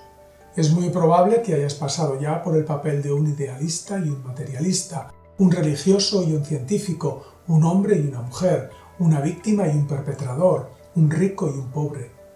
Recuerda que tu propósito es explorar a fondo el abanico completo de emociones perturbadoras y sentimientos placenteros asociados a la luz y a la oscuridad. Uno de los más grandes pensadores del cristianismo, San Agustín, lo intuía al decir: porque de una misma persona, como hemos dicho, primero surge el malo, en el que es preciso que nos detengamos, y después el bueno, a donde llegamos caminando en la virtud, y en el que permaneceremos ya siempre. Por consiguiente, no todo hombre malo será bueno, pero nadie será bueno sin haber sido antes malo. Cuando somos capaces de observar nuestros estados de ánimo como partes integrantes de una misma realidad, los integramos y creamos algo nuevo. Esta hazaña es la verdadera razón de nuestro viaje terrestre y una de las características principales de nuestra condición de seres humanos. El paso del alma por la Tierra debe servir a este propósito, pues la misión del planeta consiste en ser un centro de almacenamiento e intercambio de información, una especie de biblioteca viviente en el que pueda convivir la mayor diversidad posible de formas de vida y de conciencia. El teólogo, filósofo y pedagogo alemán Bert Hellinger, muy conocido por ser el creador de las constelaciones familiares, lo expresa con elegancia. Podemos observar que todo proceso resulta de la interacción de movimientos opuestos. ¿Acaso este espíritu creador se sirve de estas contradicciones y de sus movimientos en direcciones opuestas para después juntarlos de tal manera que ambos estén a su servicio por igual, aunque de manera diferente? ¿No deberíamos someternos a lo uno y a lo otro y afirmarlo en armonía con ese movimiento creador, sea lo que fuere que nos exija a nosotros y también a los demás? Para trascender a la dualidad y dejar de fluctuar entre sus extremos, lo más valioso es que te hagas consciente de los roles que estás desempeñando ahora. Veamos algunos ejemplos. ¿Eres el listo que todo lo sabe o el tonto que desprecia el saber y el conocimiento? ¿El voluntarioso que puede con todo o el haragán que no hace nada? ¿El esclavo que obedece sin rechistar o el libertino que obra como le place? ¿El altruista que ayuda a otros en perjuicio propio o el codicioso que es incapaz de compartir sus riquezas? ¿El mártir que se sacrifica por los demás o el opresor que los explota? ¿El temerario que se arriesga y corre peligros o el pasivo que no se atreve a tomar decisiones? ¿El posesivo que recela y desconfía por sistema o el indiferente que pasa de todo? ¿El compasivo que toma el dolor ajeno como propio y lo transmuta en amor? ¿O el cruel que hace daño a otros seres de forma intencionada y se nutre de su dolor? Estas situaciones son extremas, así que lo más probable es que te hayas visto reflejado en algún lugar intermedio. Imagínate que eres un péndulo. Cuando llegas a un extremo, necesariamente tienes que volver al otro. De acuerdo con esta imagen, al proyectarte en la luz, estás provocando el regreso a la oscuridad y viceversa. Esta alternancia asegura que tu viaje esté equilibrado y forma parte de una dinámica regulada por la ley universal de la polaridad. Esta ley dice que todo tiene dos polos y dos caracteres que en apariencia son contrarios: lo masculino y lo femenino, la expansión y la contracción, lo rígido y lo flexible, el ruido y el silencio, el día y la noche, la quietud y el movimiento, lo infinitesimal y lo astronómico, la vida y la muerte. Estos estados son aspectos complementarios, pero no opuestos, de una misma realidad. La vida se construye en base a polaridades, pero no crea antagonismos entre ellas. Cuando el alma ya ha explorado en profundidad toda la gama de emociones perturbadoras y sentimientos placenteros asociados a la luz y a la oscuridad, se inicia la etapa de la integración. El resultado es una nueva forma de conciencia más neutral y equilibrada. Este proceso nos conduce hacia la desidentificación. Dicho de otra forma, la personalidad, entendida como el conjunto de rasgos físicos, emocionales y psicológicos que determinan la conducta, invierte su función original. Deja de proporcionarnos una identidad y pasa a informarnos de los mecanismos de defensa que estamos utilizando en nuestra vida cotidiana. De alguna forma nos indica lo que no somos y nos abre la puerta para que encarnemos nuestra verdadera dimensión. Puedes seguir usándola para andar por el mundo y relacionarte con los demás, pero ya no te define ni te limita. Es como si te convirtieras en un actor que nunca pierde la conciencia de su esencia. Cambias de registro cuando la situación lo requiere e interpretas distintos personajes. Hoy eres el artista que embellece la realidad con sus obras, mañana el empresario que genera riqueza, el padre o la madre de familia que protege a sus vástagos, el hijo que perdona, ama y honra a sus padres, la pareja que hace crecer el amor para fortalecer el vínculo, el maestro que extrae lo mejor de sus alumnos. Esta situación es francamente divertida, pues al no existir identificación, te puedes reír de ti mismo y regocijarte en la experiencia que estés viviendo. Es lo que el Tao denomina estar en el mundo, sin ser del mundo, o lo que Buda enseña cuando decía: el dedo que apunta hacia la luna no es la luna. Sea como fuere, al incorporar la conciencia a la vida, lo que adquirimos es sabiduría. Entonces nos convertimos en el pez que fue pescado y escapó de la barca de un coletazo. Ahora ya podemos informar a nuestros congéneres de lo que significa el agua. Resumen de enseñanzas. El viaje a través de la dualidad implica explorar a fondo el conjunto de emociones perturbadoras y sentimientos placenteros que la componen. Cuando reconocemos que todo lo que percibimos como antagónico es en realidad complementario y que ambos polos forman una única realidad, nos movemos hacia la integración y comenzamos a entrar en la sabiduría del corazón. Yo soy. Una buena forma de comprender, aceptar e interiorizar este movimiento de integración consiste en aprender a gestionar las energías masculina y femenina, el yin y el yang. Ya seas hombre o mujer, posees las dos, y aunque una esté obviamente más presente, es muy útil que conozcas las cualidades de ambas y las equilibres. La energía masculina es concreta y extrovertida. Su principal función consiste en manifestar en la realidad física la luz del espíritu, es decir, en dar forma al impulso creativo. Para ello ponemos límites en las relaciones, visualizamos resultados, separamos las cosas para intentar comprenderlas, tomamos decisiones, asumimos disciplinas, diseñamos objetivos. Desde aquí somos agresivos, funcionamos desde la voluntad y nos mostramos decididos y valientes. En otras palabras, nos atrevemos a entrar en lo desconocido y a conquistar nuevos territorios, ya sean físicos, profesionales o de personalidad. La energía masculina está muy enfocada y es más racional que intuitiva, más mental que emocional. Se encarga de abstraer la realidad, objetivarla y medirla. A partir de ella creamos la conciencia del ego y nos experimentamos separados de la unidad y de otros seres. Lo masculino representa la oscuridad y la sabiduría. La energía femenina, en cambio, es amorfa, no tiene forma, actúa desde la introversión y la receptividad. Está en contacto íntimo con la tierra, la Pachamama, y representa la madre, el origen de la creación, la aceptación, la conservación, la flexibilidad, lo sensual y lo emocional. Su función principal consiste en inspirar y gestar la semilla de una nueva creación.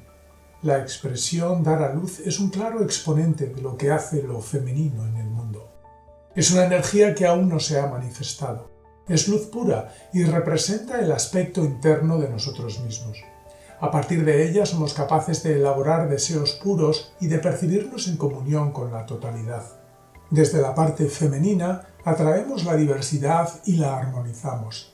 También cedemos para lograr el consentimiento del otro, arreglamos posturas enfrentadas y hacemos de nexo de unión. En suma, creamos colectividades y conciliamos relaciones personales. Lo femenino representa la luz y el amor. Integrar estos dos aspectos de la personalidad es un proceso muy interesante y un gran acto de conciencia. Mediante la energía masculina defines y moldeas el impulso de exploración que nace de lo femenino. Por consiguiente, lo primero que te sugiero es que te preguntes por tus deseos. ¿Son auténticos? ¿Están vibrando con mi esencia? ¿Visualizarlos me aporta placer? La energía femenina se encarga de que estos vibren con el ser. De esta forma no se desvirtúan ni responden con fidelidad al movimiento del alma. Lo masculino abre espacios para que lo femenino se exprese, es decir, sirve a sus propósitos de crear nueva vida. De alguna forma genera la estabilidad necesaria para que el potencial y la inspiración tomen forma en la realidad física. De modo que la siguiente pregunta que debes hacerte es: ¿mi deseo es real? Si las respuestas a las cuestiones anteriores son afirmativas, es que ambas formas de energía están cooperando en el proceso creativo. A partir de aquí, debes situar la energía masculina al servicio de la femenina. Conecta con tu esencia y ponte en marcha. Protege tu inspiración de influencias ajenas que puedan interferir en su manifestación, pero no te pierdas en la fantasía de lo incorpóreo. Para que todo funcione, debes limitar tus propósitos y otorgarles visos de realidad. En la convivencia entre hombres y mujeres, el equilibrio se logra cuando el hombre ostenta la autoridad y la mujer el poder. Si lo deseas, puedes probar en este contexto. Si eres hombre, toma las decisiones, pero hazlo con el consentimiento de la mujer. Si eres mujer, deja que el hombre ejerza la autoridad, pero no renuncies a tu poder de influencia. Resumen de enseñanzas. Lo masculino, oscuridad y sabiduría, y lo femenino, luz y amor, forman un todo indivisible. Al integrarlos adquirimos experiencia, extraemos sabiduría y nos movemos hacia el equilibrio. Un exceso de energía masculina es como un caballo desbocado. Corre y corre, pero no sabe a dónde va. Al perder la conexión con la esencia, dejamos de ser y nos refugiamos en un hacer apremiante, compulsivo y neurótico. Esto se refleja en un comportamiento competitivo, arrollador y controlador. Un modo de ser en el que, en lugar de encontrar el sentido de la vida en la confirmación interna, lo justificamos por lo que somos capaces de conquistar externamente. Otro indicador de superávit masculino es la renuncia a la intuición como fuente legítima de conocimiento. Esto significa que basamos nuestros pensamientos solamente en la razón. El resultado es que la mente se desequilibra y se pierde en su propio laberinto dialéctico. De alguna forma, la perspectiva se debilita y el intento de comprender la naturaleza se malogra. Lo masculino, llevado al extremo, engendra locura, crueldad, tiranía y guerra. En el polo opuesto, es decir, cuando lo que sobra es energía femenina, nos sentimos volubles, inseguros, débiles y dubitativos. Al desconectarnos de nuestra individualidad, la fuente original de inspiración que nos sirve de guía, la intuición, no se puede enfocar ni manifestar en la realidad física. Entonces se fragmenta y se pierde. El resultado es que perdemos la capacidad ejecutiva y nos movemos hacia el conformismo, la resignación, la sumisión, la duda y la dispersión. Cuando la energía pacífica del corazón no es capaz de arraigarse en la tierra, experimentamos melancolía. Esta palabra procede del griego y significa bilis o cólera negra. Implica el afán de ser feliz, pero renunciando a serlo. Es una emoción muy contradictoria. La persona que padece esta turbación parece triste y meditabunda, pero al mismo tiempo siente impotencia y acumula mucha ira. Por paradójico que parezca, un exceso de amor termina provocando violencia y autodestrucción. Lo femenino, llevado al extremo, crea apatía, indiferencia, depresión y suicidio. La integración de estas dos formas de energía es uno de los mejores exponentes del cambio de era en el que nos encontramos. Sin el contrapeso de lo femenino, lo masculino terminaría por arrastrarnos de forma inexorable hacia la destrucción.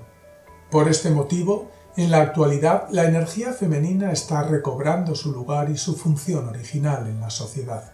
Es muy hermoso sentir en el ambiente la nueva forma de relación que está surgiendo entre hombres y mujeres.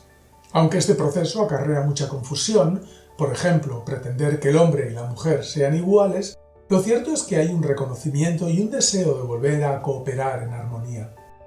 En este sentido, tenemos mucho camino que andar y la mejor forma de recorrerlo es integrando ambas energías en nuestro actuar cotidiano.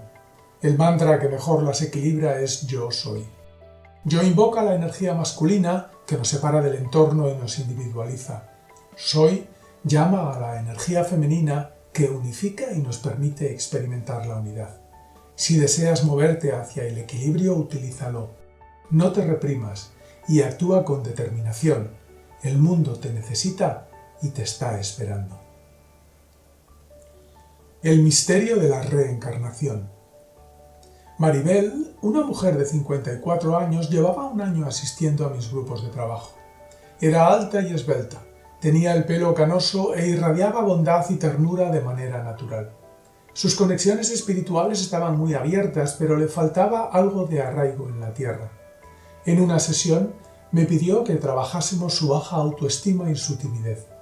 Salió al centro del grupo, flexionó las piernas para conectar con su cuerpo, cerró los ojos y comenzó a hacerse presente.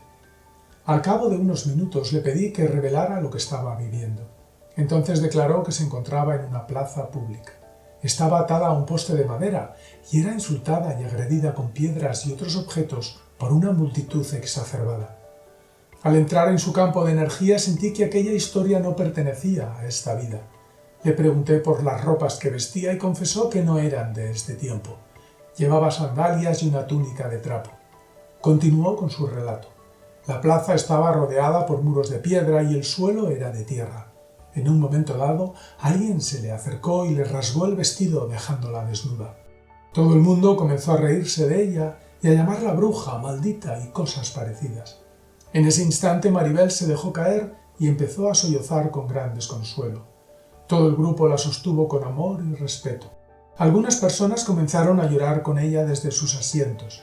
La tranquilicé y entonces comprendió con nitidez que aquel suceso estaba relacionado con su timidez, su vergüenza y su falta de autoestima actuales.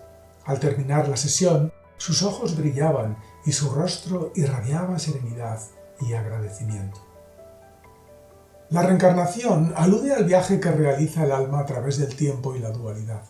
Se puede creer o no en ella, pero lo que realmente tiene valor es experimentarla. Las creencias provocan límites en la conciencia e impiden el desarrollo saludable de la espiritualidad. Para mí, la reencarnación es el proceso natural a partir del cual el alma evoluciona. Lo es porque he vivido muchas regresiones y he asistido a otras personas, alumnos y pacientes que me han revelado información procedente de otras épocas. En cualquier caso, creer en ella no es un requisito imprescindible para expandir la conciencia y abrirte al espíritu. Lo que cuenta no es lo que pienses, sino lo que puedas experimentar y lo que hagas después con el desenlace de tu experiencia. Además, si deseas sanar una herida del pasado, no es relevante que localices su origen, ya sea en esta o en otra vida. Lo mismo sucede si lo que te propones es materializar una aspiración. No es crucial que constates si se trata de algo que no pudiste realizar en otro tiempo o de algo que quedó inacabado y estás actualizando ahora. El actual Dalai Lama, Tenzin Gyatso, relata que en su niñez repetía con insistencia que se tenía que marchar a Lhasa, la capital del Tíbet. Su obstinación fue tan acusada que llegó a oídos del gobierno. En 1937, una comitiva de sacerdotes se desplazó hasta su pueblo para conocerlo y averiguar si era la reencarnación del anterior líder espiritual del Tíbet. Una vez allí, le pidieron que escogiera de entre unas ropas y otros artículos religiosos aquellos que le resultasen más atractivos. Sin pensárselo mucho, Tenzin escogió todos los que habían pertenecido al anterior Dalai Lama. Más tarde le sometieron a una serie de pruebas físicas que también coincidieron con su predecesor. Los testimonios de personas que afirman conocer sus vidas pasadas han proliferado por todo el mundo y las investigaciones realizadas sobre este tema son muy abundantes. Uno de los relatos más elocuentes es el de Jenny Cockell, una mujer británica que siendo niña comenzó a soñar con su muerte y a recordar con angustia el destino de sus 8 hijos. A los 6 años de edad, dibujó unos mapas que posteriormente serían una pieza clave en su vida.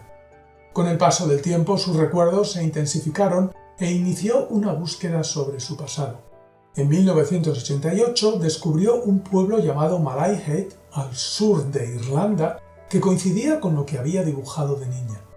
La BBC se interesó por su caso y gracias a la difusión que obtuvo encontró su antigua identidad en el nombre de Mary Shatton, una mujer irlandesa que había vivido entre 1889 y 1930 y había muerto en el hospital por complicaciones en el parto.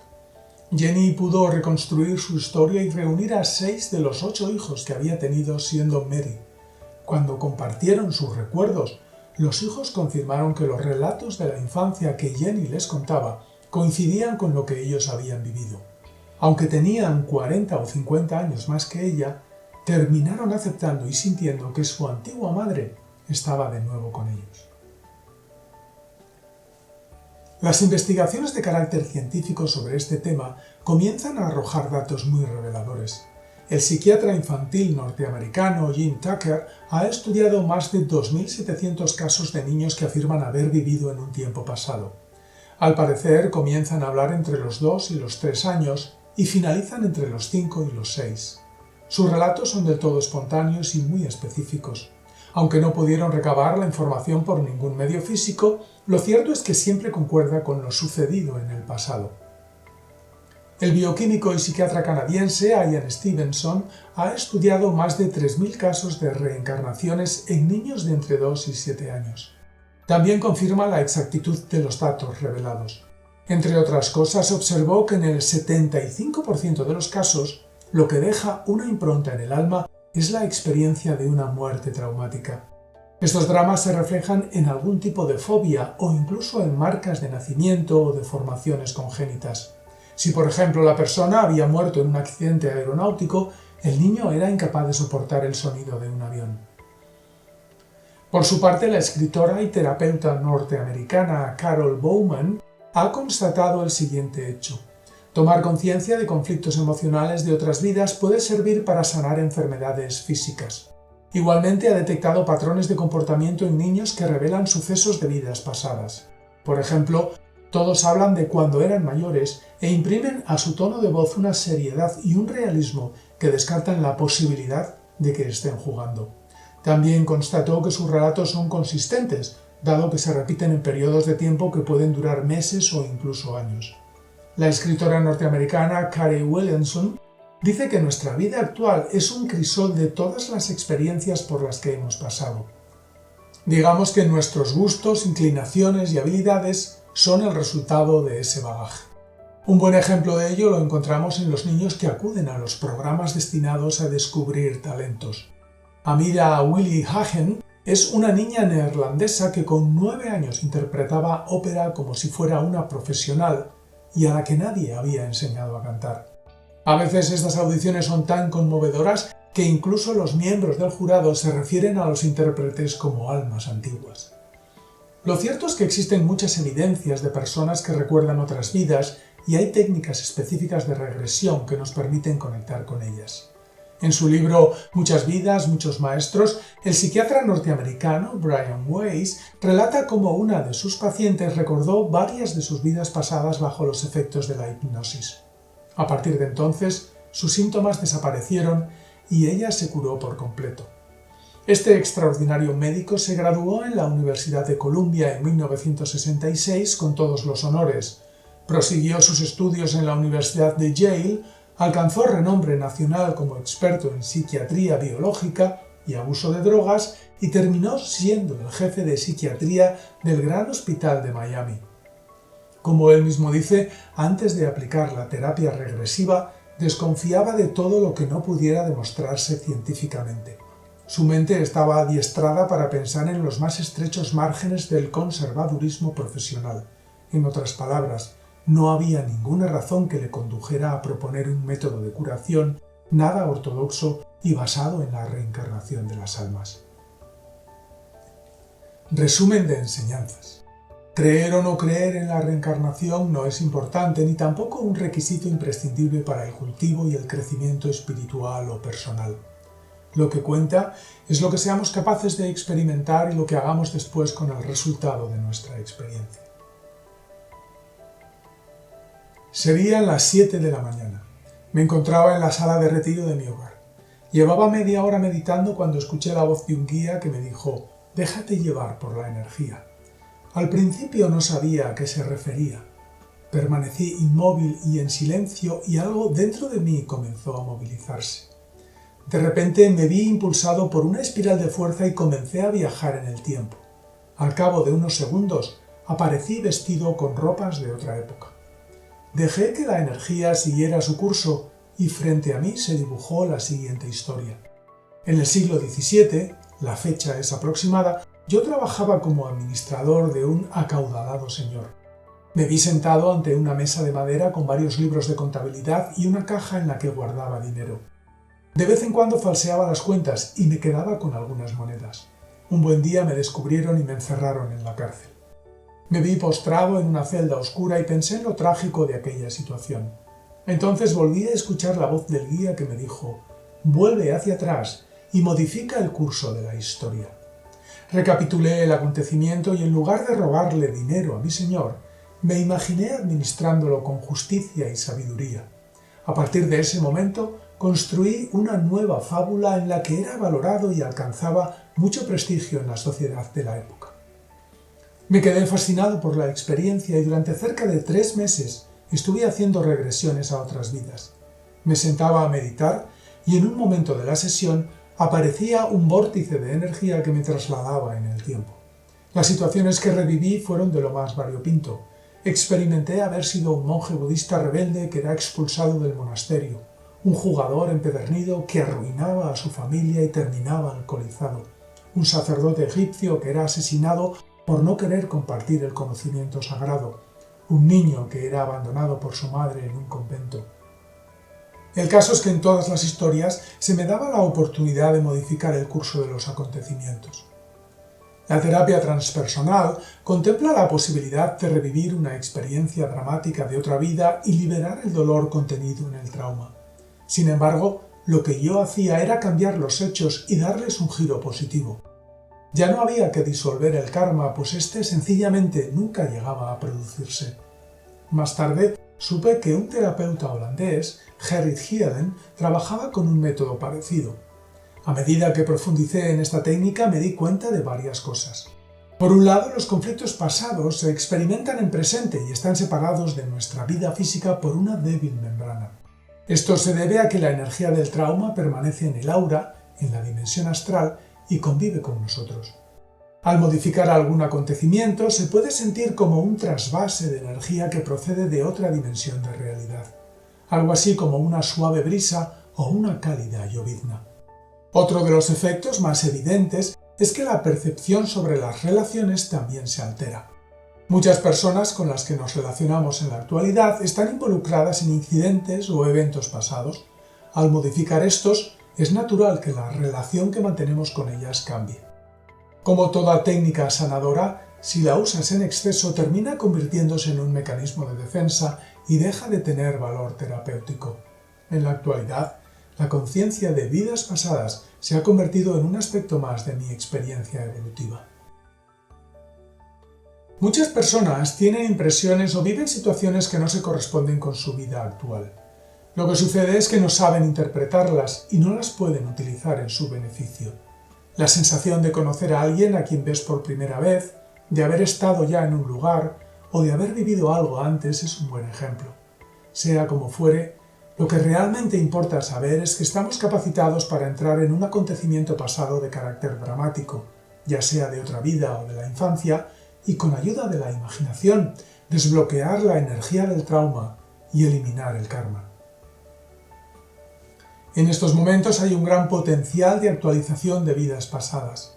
Las condiciones energéticas que se dan en la Tierra favorecen los procesos de encarnación en vida, es decir, la posibilidad de renacer sin tener que morir físicamente. Este es uno de los motivos por los que muchas personas están haciendo cambios muy rápidos e intensos en sus vidas actuales. También es una de las razones por las que la vida se puede sentir internamente como un torbellino. Vivimos tiempos de gran reajuste energético. Si deseas aprovechar bien los vientos del cambio, conviene que te mantengas atento y que adoptes una actitud humilde, respetuosa y abierta. Resumen de enseñanzas. Con ayuda de la imaginación tenemos la posibilidad de modificar el curso de un acontecimiento traumático acaecido en una vida pasada o en la infancia y transformarlo en algo placentero.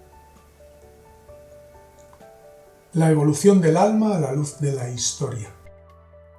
Las religiones orientales, hinduismo, budismo y taoísmo, así como la mayoría de las creencias tribales de África, América y Oceanía, contemplan la reencarnación como el proceso natural de evolución del alma.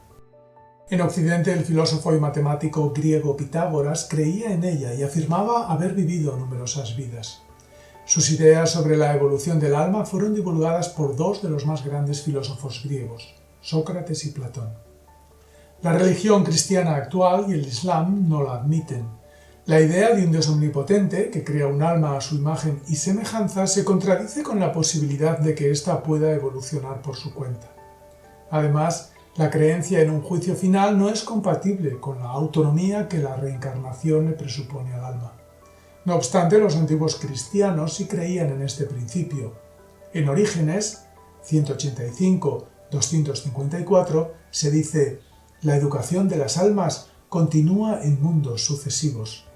Por su parte, el judaísmo contempla la reencarnación como un instrumento al servicio de la resurrección, es decir, de la comunión perfecta con el Creador. En el Zohar se puede leer: «Siempre que una persona fracasa en su propósito en este mundo, Dios, bendito sea, la arranca de raíz y la vuelve a plantar una y otra vez, repetidamente».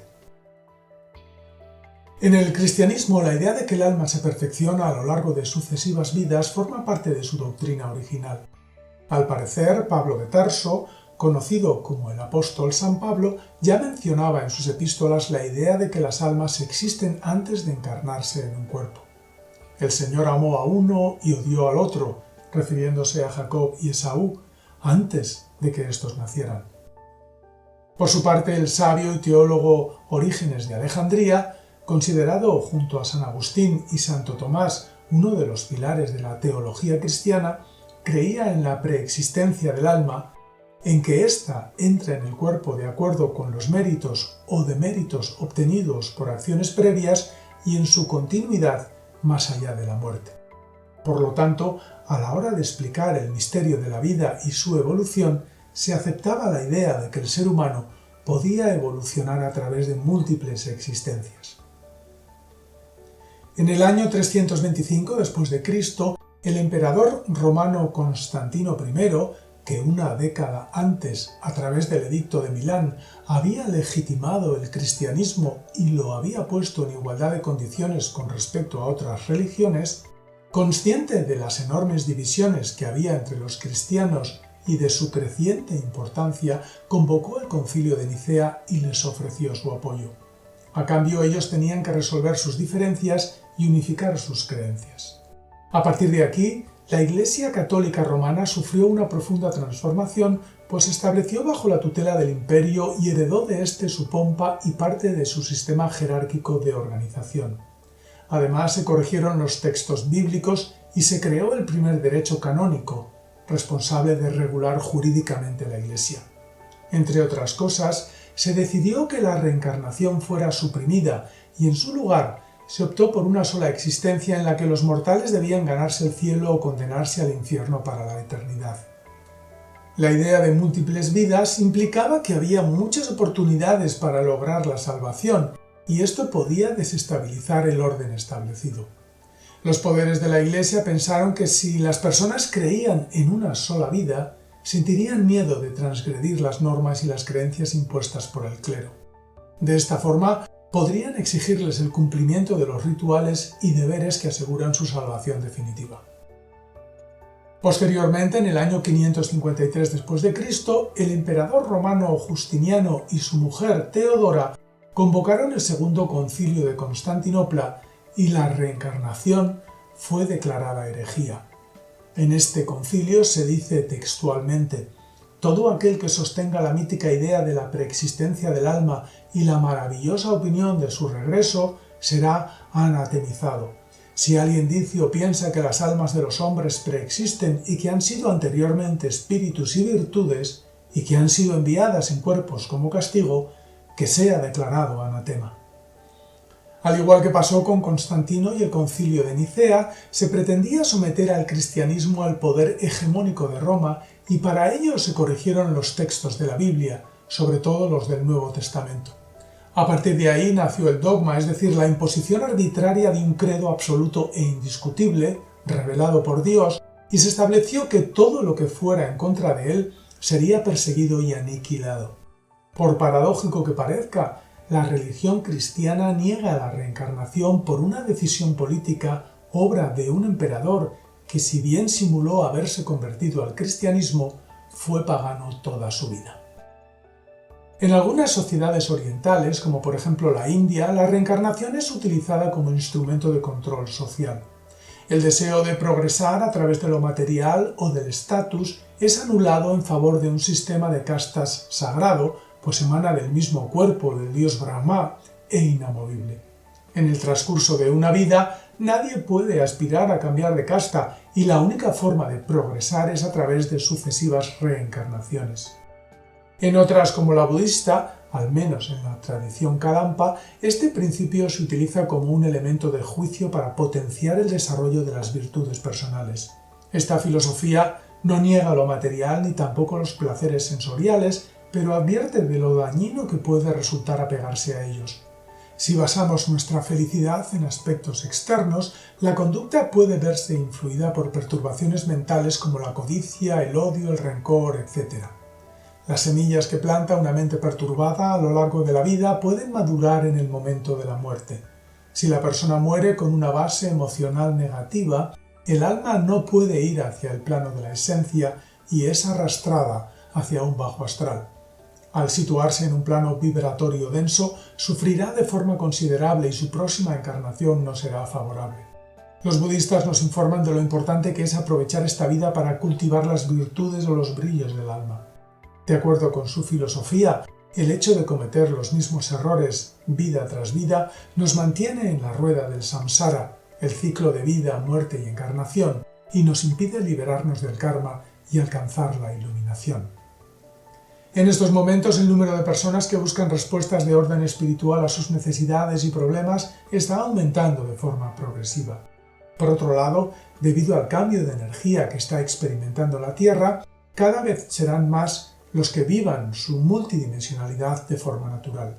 Por tanto, cabe suponer que en un contexto de libertad espiritual creciente, incluso las religiones que hoy se muestran contrarias a la reencarnación terminen admitiendo que esta es una explicación lógica a la evolución del alma y al misterio mismo de la existencia.